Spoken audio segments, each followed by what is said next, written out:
Okay, good day no. So, Gote epoxy flooring na naman tayo. So, kung saan na natin to ina-apply ha. So, dito naman siya sa tag ba dito? Kanal. Yan yung kanal ng roof deck natin na ginawa natin noong nakaraan no. Sabi ko kasi, yung niremedyohan kasi no. Hindi na natin sinagad sa pader para dito lahat mapunta ng tubig. Ano? Hindi ko pati masagad kasi niliit yung butas ng floor drain. Yan, magiging kalahati na lang. Kaya hindi ko na sinagad yung tiles sa ano. At nilagyan na lang natin ng gutter. So para hindi pati pasukin ng tubig diyan, itong mga sulok-sulok na to. Magmo-moisture na naman kasi prone sa gapak tong roof deck na to eh. Gapak na nga to kaya nga natin tinalis na. I-epoxy flooring natin para ma-waterproofing din. No? Yang kaso gutter to, so malamang sa malamang lumutin, ma-prone sa lumot. So tingnan natin anong may mangyayari dito pag tagal ng panahon, kapag nilumot na siya na nilumot o baka hindi maglulumot no? So tingnan natin.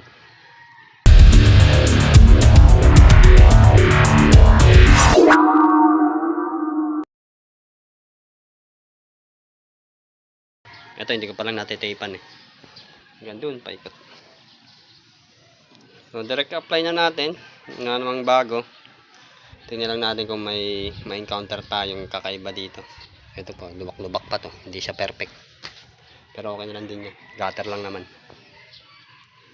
Okay, ito lang napapansin ko parati, paiba-iba ng labeling printed na label niya.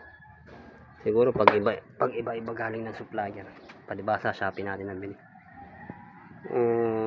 Hindi ko alam no, baka nagpapalit talaga sila. So tingnan natin kung may kakaiba rin sa loob since iba yung label. Buksan ko muna. Iba na naman nga yung lalagyan. Nung nakaraan may nozzle to. May parang dyan ng toothpaste. Bunga nga, ngayon wala na. Just tubig. Yan hardener niya. Tsaka yung epoxy. Tingnan natin. Ay, ba't nasa yun naipon sa ilalim yung yung epoxy, tas yung sand nandito. So alugin na lang natin, halu-haluin muna natin bago natin buksan. Ayun, nag-ipon sa ilalim yung kulay gray na epoxy. Haluin natin mabuti. Okay, halo na. Mga ilang minutes din ako naghalo pala, yung buhangin ang bumaba sa ilalim ng plastic. Tapos parang mas marami yung epoxy talaga ngayon. Haluin na natin, pero bago natin haluin, gusto kong malaman 2 kilos nga ba talaga to? Ayan, meron tayong timbangan 00. Sabi 2 kilos. Paano ko ba mapapatunayan sa inyo na legit tong timbangan ko? Ayan, meron ako 5 piso. Timbangin natin 6 grams. So timbangin nyo na lang din yung 5 piso nyo kung 6 grams nga ba talaga Ito, timbangin din natin kung 2 kilos. Sana magagalit yung mga seller sa akin dito nakakailang bili na din kasi ako at parang ewan ko hindi ko alam 1.6, 1.5, 1.8 natin, ayusin natin lagay. Alam ko na, lagay natin sa lalagyan natin, tapos zero out natin to. Kita ba? Yan, 122.00.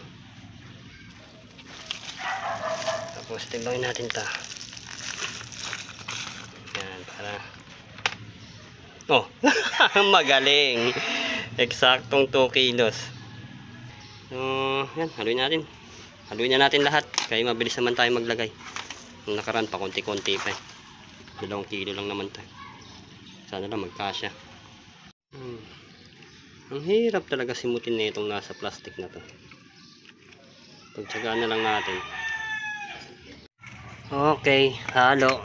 Nasimot ko naman. Kinaskas ko dito sa karton. Kinaskas ko pa bante hanggang mapunta sa dulo. Tapos sinali ko dito. Tapos yung hardener niya, dyan na rin. Ganyan lang talaga kadami siguro para hindi matapon pag hinahalo. Hindi talaga siya punong-puno. So, haluin lang natin mga 2 to 3 minutes. Depende no kung okay na ba yung consistency. Okay, halo lang ng halo. Okay, apply na natin. Ito, tingnan nyo. Pangit pa ng pagkaka-apply ng semento, no? Ito sigurado ko. Nilinisan ko naman na yan bago apply, no? Pero, may konting dumi pa rin. Dahil pasabay tayo, apply pa rin natin. Kahit pangit yung pagkaka-semento. Tsaka, may konting dumi-dumi. Tingnan natin kung ano mangyayari nito kapag tagal. Tapos, feeling ko talaga mas marami yung epoxy ngayon kaysa sa buhangin. Feeling ko lang. Tapos malabnaw. Pero dahil ganyan siya, hindi natin yung bubuhos. Buhusan nga natin. Pero di ko nabibidyo lahat yung kasi nakailang video na tayo nito. Naku, paano ba? Buhos nga.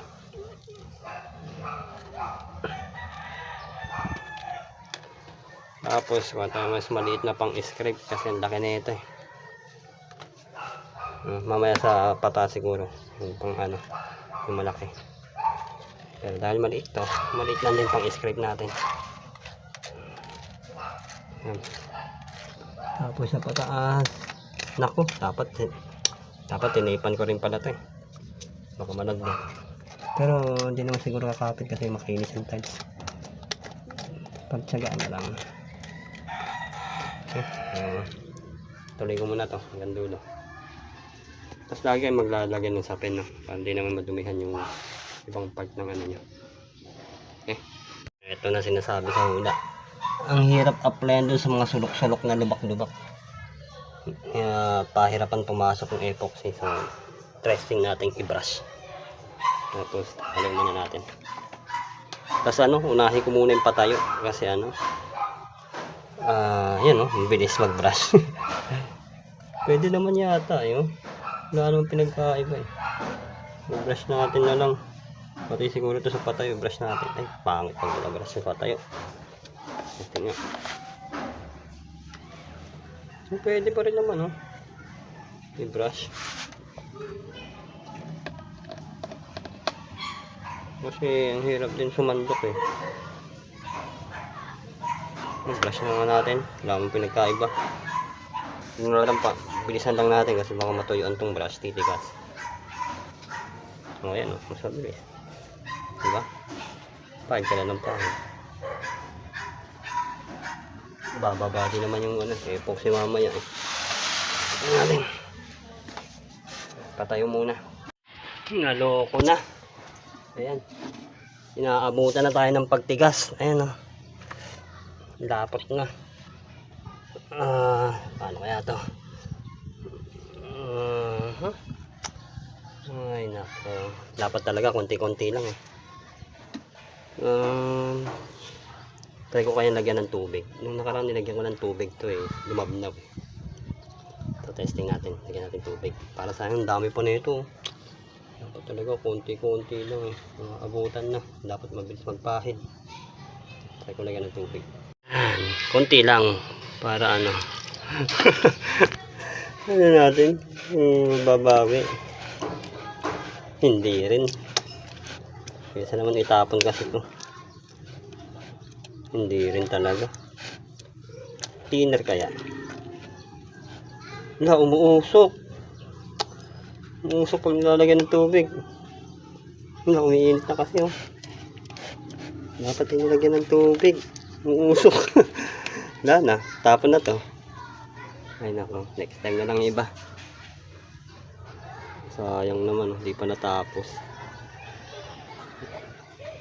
So, bibili ulit tayo. Tapos tuloy na lang natin to sa ibang pagkakataon. Wala na Okay. Nalagyan na natin Nakabili na tayo. Buti na lang mabilis dumating. Hindi kagaya na iba, 1 week na di pa dumadating. Kaya lang, tingnan nyo, may napansin ako. Kaya pala, sumunod kong bili. Di ba? Mas dark, tas light. Tas ang pinagtataka ko pa, Etong pangalawa ko nabili, hindi naman umiinit yung lalagyan. Ito umiinit yung lalagyan. Tapos light gray oh, dark gray. Mas maraming resin. Mas maraming kulay gray na resin kaysa sa buhangin. Tapos yung lalagyan, check natin lalagyan. Ito yung pangalawa kong bili. Ano pinagkaiba? Upgraded formula. So lumalabas na mas maganda pag gamitin to kaysa sa upgraded formula. Ito yung hindi ko lang alam kaiba kasi So ayan, ito naalis ko na yung yung tumigas. Halos 1 kilo din yung tumigas Tapos nilagyan natin tubig. Yun. So para sa akin, mas the best to kaysa dun sa isa. So magkakaiba din ng formula siguro, magkakaiba ng pagkakagawa. Ito hindi mabilis tumigas, hindi mabilis, hindi nagiinit. Ito umiinit sa lalagyan Ito yung lalagyan na ito hindi umiinit. Honest to goodness lang Hindi talaga umiinit kahit mabagal ako maglagay. No, so yun, may pinagkaiba din pala.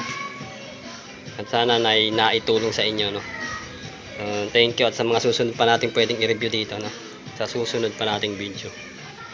Yan. Well, lahat yan brinash ko. Yan, lahat yan brinash ko. Brush pares din naman ang naging resulta. Diba? Kaya iba lang ng kulay. Tapos yung natigasan natin, pinatungan na lang natin uli. Yun nga lang ito, nagkakalat. Nilinisin na lang natin yung kumalat gamit cutter habang hindi pa masyadong matigas Okay? Mabilis lang naman para tanggalin cutter ko kasi makinis yung tiles. Hindi ko naman siya dumidikit masyado sa makinis. Yung mga latak-latak lang. Ito isa. Alis. Yan. So, tsagain muna natin linisin isa-isa. Mga nagtalsikan. Okay. Mas makakapit pa nga itong dark gray kaysa dun sa light gray na upgraded formula ko ito mo, tigas. Yung isa kanina tanggal agad ito, pag makapal yung resin makapit na siya masyado, pero pag latak-latak lang natulog madaling tanggalin. So mas maganda talaga yung yung dark gray kaysa dun sa light gray. So tingnan pala muna natin naging resulta. Ganun din naman, tsaka manipis lang yung pahid ko Ayan, yung lubak kubera naman, kaya lang mas makapal dun sa may malalim na part. Pero at least medyo pumantay hindi man ganun kapantay, pero kuminis ng konti. Lalo dito kasi daming resin nito mas maraming resin sa buhangin mas makinis pa to kaysa dito. So okay naman. Ngayon abangan natin kung tatalab ba to sa lumot at sa araw ulan sa mga susunod pa nating video.